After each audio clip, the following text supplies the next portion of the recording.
This video is going to be part one of a several part series about cellular respiration.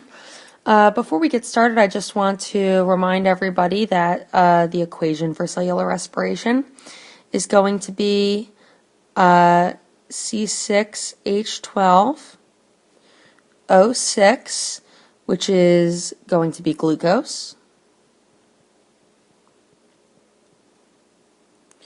plus 6O2, which is oxygen,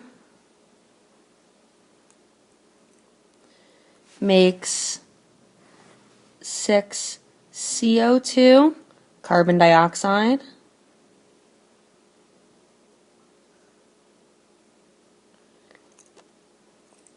plus 6H2O, which is water, and ATP, which, as we learned in a previous video, is our version of cellular energy. So that's the equation for cellular respiration, and you do need to know that by heart. Okay? The next thing I want to talk to you about is that there are going to be 3 parts to cellular respiration.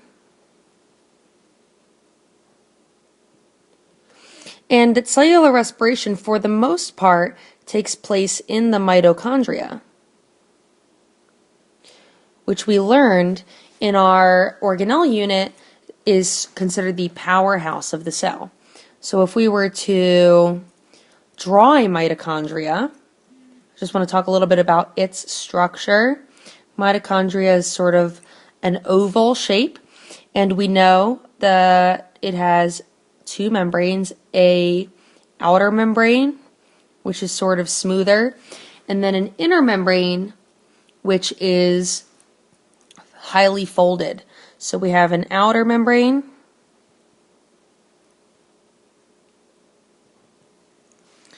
we have the inner membrane,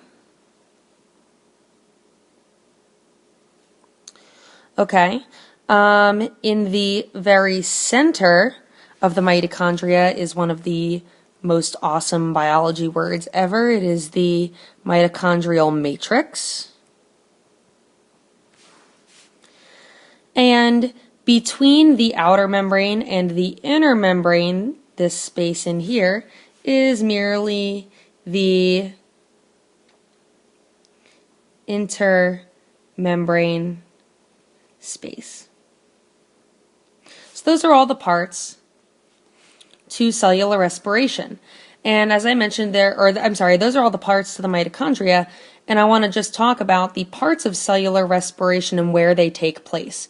Part number 1 takes place in the cytoplasm, outside of the mitochondria. Part number 2 takes place inside of the mitochondrial matrix, and part number 3 takes place on the inner membrane between the outer membrane and the intermembrane space.